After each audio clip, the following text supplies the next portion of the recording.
Today, I just want to do the news. Actually, we're time traveling. This is the news yesterday, but I didn't get around to making the video. But to be fair, not a lot has changed.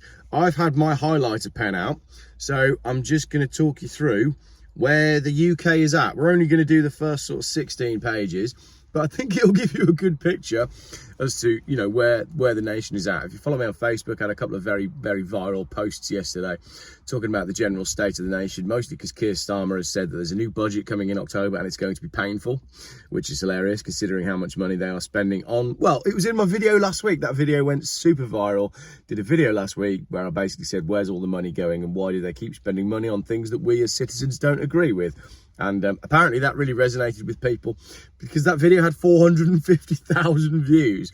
I couldn't believe it. But it just shows how many people are sitting there going, what on earth is going on? Why are we allowing them to do all of this? So I guess that was pretty good.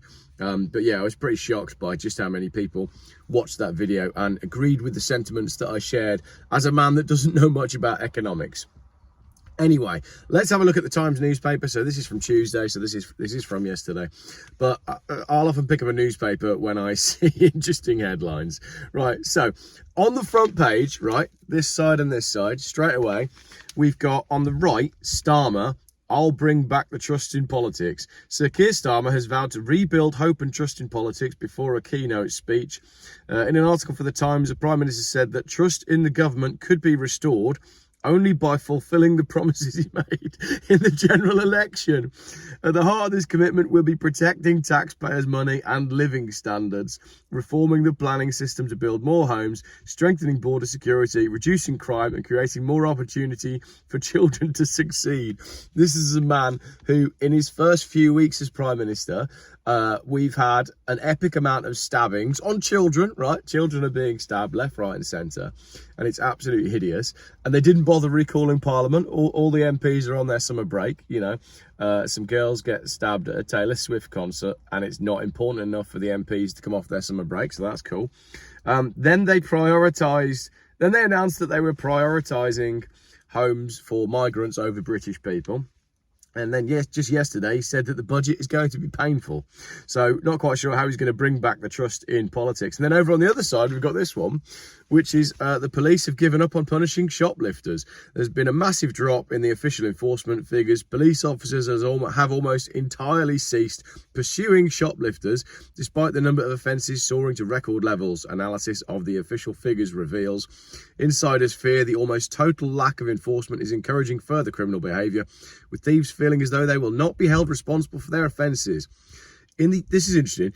In the year to March, 431 shoplifters were handed fixed penalty notices, the lowest form of punishment used for thefts of good valued under £100.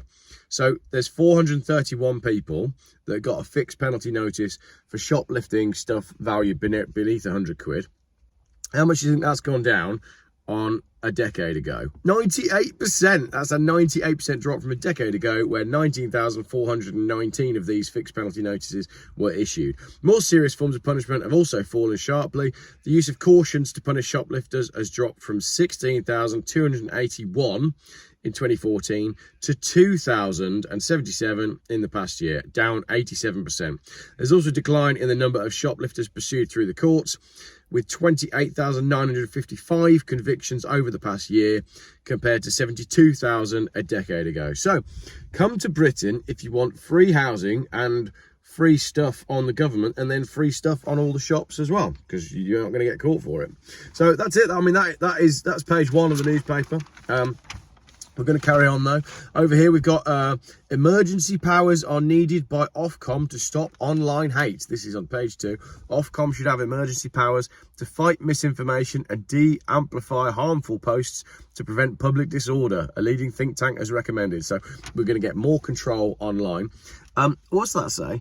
Misinformation to de-amplify harmful posts, right? I've got a harmful post right here on the front page. Keir Starmer, I'll bring back the trust into politics by doing all the things that he promised during his general election campaign. Well, That's pretty harmful to people because he's promising things that he's not going to deliver, so it's fake news, and it's also misinformation. So, Ofcom, if you want to start with monitoring and having emergency powers to fight misinformation, please start at 10 Downing Street and the chap that's running the place.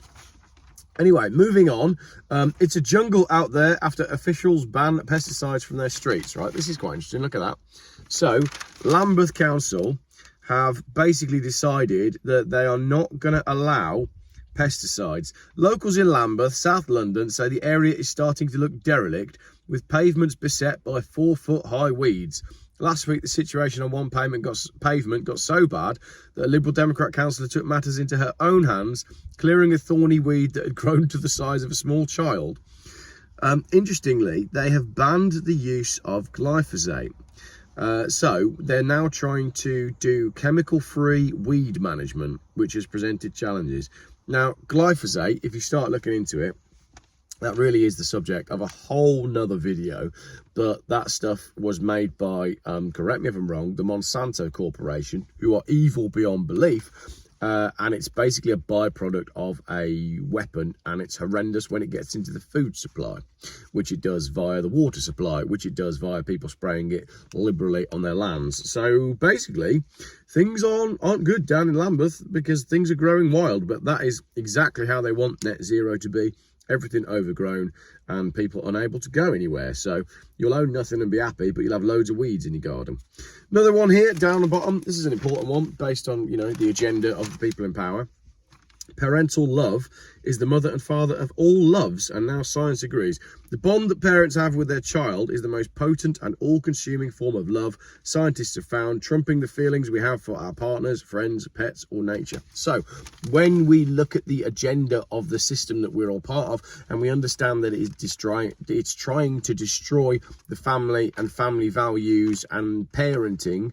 My kids listen to a podcast, and in the podcast, they refer to the parents as grown-ups. It's all go and do this and that with your grown-ups. So I'm not their grown-up. I'm the parent. I'm the dad, right? And I'm not all that grown up. So I find all that quite offensive, to be honest. Anyway, moving swiftly on. What have I circled here? Biodiversity warning. The UK is at risk of missing its legally binding target to protect biodiversity and nature. A report released by the Institute for Public Policy Research has warned. The pledge to protect and conserve at least 30% of land and sea by 2030, an international target known as 30 by 30, was agreed in 2022 at the UN's COP15 conference. I find that hilarious. A good thing to go and do after that is to go and watch these YouTube channels where they walk down British streets, like popular British high streets, and they show the decline of the nation. But no, we're going to protect biodiversity and nature whilst letting our high streets and societies decline into general chaos. Right, another one over here. This is a great one for the dystopia into which we're heading. Patients are treating their own wounds, their own injuries, to avoid waiting in A&E. Patients are treating their own wounds and making their own slings rather than face hours waiting at A&E, a survey suggests. 1 in 4 adults say they needed to visit A&E in the past 2 years, but decided not to go because it would take too long to be treated. Of these, more than half said they'd suffered pain as a result, and 1 in 3 said they had treated a cut or wound themselves. So that's a great result for Keir Starmer. He can say that waiting times are down because people just aren't bothering to go because they know it's not going to work. And the same is true with crime as well. Labour are claiming that crime is coming down, but that's not the case. It's just that people aren't bothering to phone the police because they know that nothing will be done. And even if something is done, all it is 2 police officers attending, and then you getting a letter a week later saying we don't know anything more and the case has been closed. People are giving up. They're actually giving up on the public services that they're paying for. In a similar vein, NHS launches a 24-hour mental health phone line for children and adults suffering from a mental health crisis or feeling suicidal amid soaring demand for services. So there we go. The demand for mental health services in the NHS from children and adults is through the roof. The people that are running this country are doing a superb job. The decline is nationwide, and the mental decline is huge. I don't think people have ever recovered since Corona. I really don't. I certainly haven't. And I'm still angry. Anyway, over here, you know, another, wow, this is a bad one. This is why I bought this newspaper. The alarms failed, say fire survivors. So there was a fire not far from Dagenham. Scores of residents had to flee their homes in the dead of night after a fire ripped through flats in East London. Survivors said they heard no alarms as flames raged through the block in Dagenham, which had known fire safety problems and was undergoing work to replace the cladding. And then there's a picture of two people who escaped. That was in Dagenham. Which is, yeah, you know. So I assume, I'm not going to assume anything. In fact, we'll just leave that there. But 40 fire engines attended, 225 firefighters. So it was a big fire. And then further down, the developer was warned about the cladding. So we're back to Grenfell. Survivors of the Grenfell Tower fire said the blaze in East London was a scenario we've warned about for 7 years, after it emerged that residents had raised concerns about fire safety in the block of flats. So, wow, again, the country doing a superb job of looking after its residents. What do you do about all that? I mean, it's just profit and greed, isn't it? It was all just profit and greed. So, going over the page, this is an interesting one. Shoemakers Shop, untouched since 1949, is to be preserved. And I've got some questions about this. A time capsule, Shoemakers Shop, untouched since it closed in Royal Deeside in 1949 when its final owner died, said to be saved from collapse. Soutar's Shop, 20 miles east of Balmoral, the King's Scottish residence, is a 2-room property with an iron roof and Victorian windows. So basically, the building was erected in 1896, and he made boots and shoes. And then that chap died in 1941, and it was taken over by his son, and it closed 8 years later. And it was forgotten until the owner's last living relative died in 1999. So it closed in 1949. How do you forget about a building? Again, like, we have a housing crisis in this country. How did someone forget about that property for a whole 50 years? That's the bit that I don't understand. Was it owned by people who were so rich that they just forgot that they owned a property? Did nobody walk past and think, oh, that's been empty for a little while? It doesn't make sense, does it? I don't get it. But anyway, it's going to be preserved because it hasn't changed for 50 years, which doesn't make sense. Then, in the middle of the paper, well, page 9, the skipper is facing questions over the sinking of the super yacht. A lot of channels have covered this super yacht thing, and none of it makes any sense. And I just remembered on the front page, when we were talking about the police giving up on punishing shoplifters, you might wonder where the fixed penalty fines are coming from. Well, it's from school fines as well. That's been in the news lately. Have you seen the way they've changed the rules on taking your child out of school? It's getting ridiculous. They are going to charge you thousands of pounds for taking your children out of school, even though we know that the cost of holidays is insane. We were in Devon, in Croydon on Monday, and I was chatting to a gentleman in the surf shop, and I said, how's business been?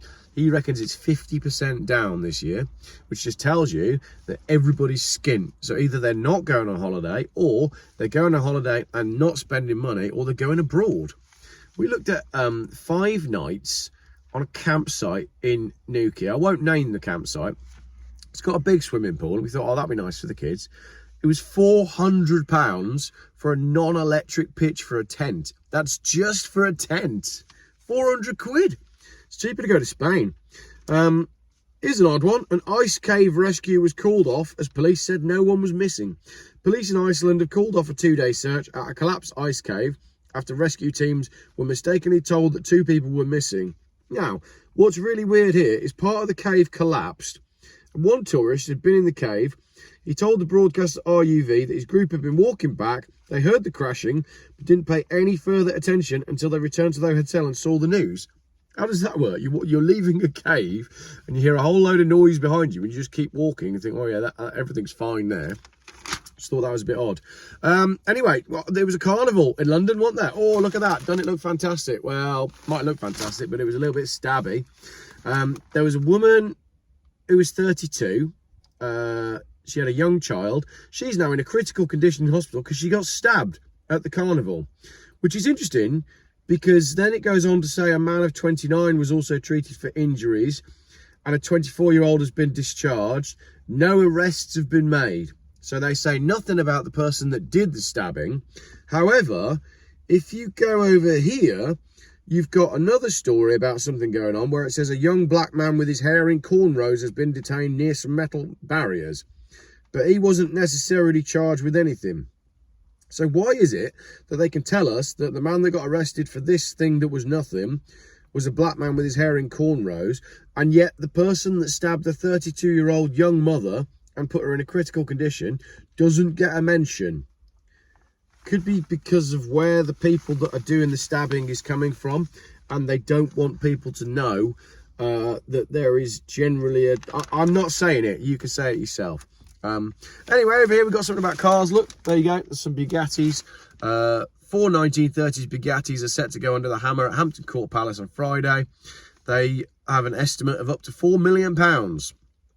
Different world, innit? Not interested in any of that, to be honest, but classic car prices are coming down, and I will be doing a video about that later today, actually. And then you've got experts take a dim view of LED masks. So people are getting these LED masks to look after their skin. And I always remember there's someone who comments on my YouTube videos whose YouTube name is LEDs Cause Lasting Eye Damage. LEDs aren't good for you. So that's interesting as well. People getting LED masks. I think I said I went up to page 16. We're on page 13. Then we've got, oh, this is cool, look. Check this out. There's an Albanian there looking like he's enjoying himself a lot. Albanian murderer flaunts his life in jail. A convicted Albanian murderer is flouting the law by sharing videos and posting on social media from his cell, despite guards confiscating his smartphones. Ugurt Mirizaj has posted images and videos on his Instagram and TikTok account since he was jailed for 32 years in May for killing a drug dealer. Despite prison staff having seized at least 3 devices in the past 4 months, he's still got a phone. So obviously something is not working, is it? And to be honest, like if you're in prison, I don't know, I've never understood the prison system. Why is it that they've got smart TVs and you can have smartphones and he's sat there vaping? It just seems like prison is not a deterrent. So that's where we're at in the UK at the moment, right? Prison for people that have come over from another country is basically like it's like going on an all-inclusive, isn't it? Except you can't leave the hotel. That's prison. Not that you're going to go there anyway, because the police either aren't going to turn up or then you're not going to get charged. Unless you're posting things online, in which case, do not pass go, do not collect £200, 18-month sentence. Then we've got a doctor who made a patient cry for an empathy training video. A doctor's been suspended after he pressured a newly bereaved female patient to cry on a training video so he could prove that he had empathy. Dr. Christopher Ogbonna forced the woman to talk several times about her husband who'd recently died of cancer for the video. He hoped to use the video as evidence to prove that he had a sympathetic bedside manner, which was required for his training, a disciplinary hearing was told. So much to say that I'm not going to say anything about that, because that is just, it's just insanity, isn't it? And then I think we're gonna come to the end of this one now. But the good news is, do you remember there was that crab die-off up in, I think it was Teesside. Yeah, it was Teesside Coast, right? A load of crabs just died without any reason. Scientists have ruled out toxic chemicals in the crab deaths. There's no evidence that the death of thousands of crabs and lobsters off the northeast of England is linked to a toxic chemical, scientists have concluded. Unexplained mass marine deaths along the Teesside coast led some fishermen, campaigners, politicians and columnists to pin the blame on pyridine, an industrial pollutant. But an independent scientific panel said that that's not the case, and a lot of other people are saying it is a cover-up. Draw your own conclusions on that one. Just see if there's anything else that I highlighted over here. Oh, there you go. We've got a funny cartoon which basically shows Keir Starmer and his staff showing that they have a lot of work to do, and then simply building a great big sign that says the Tories left this to us. Well, if you're going to have World Economic Forum leader Keir Sunak, I've called him Keir Sunak, but it doesn't matter because they are basically one and the same. The only difference is that Keir Starmer will be speeding up the agenda of the World Economic Forum and achieving all of their desires slightly faster than Sunak was going to do it. That is your news roundup for yesterday. That is the news. Let me know if you made it to the end of the video. The code word for if you made it to the end of the video is not much happening in that field, Jeff, because there's not. I guess they've ploughed it ready for next year. But I rented a little storage container on a farm, and I went down there yesterday and said to the farmer, what's happening with the big cornfield? I don't know if it's corn or maize, but next year he's being paid £350 an acre to do nothing. The government are using taxpayer money to ensure that the food supply dwindles. Great conclusion on that one. Thank you very much for watching.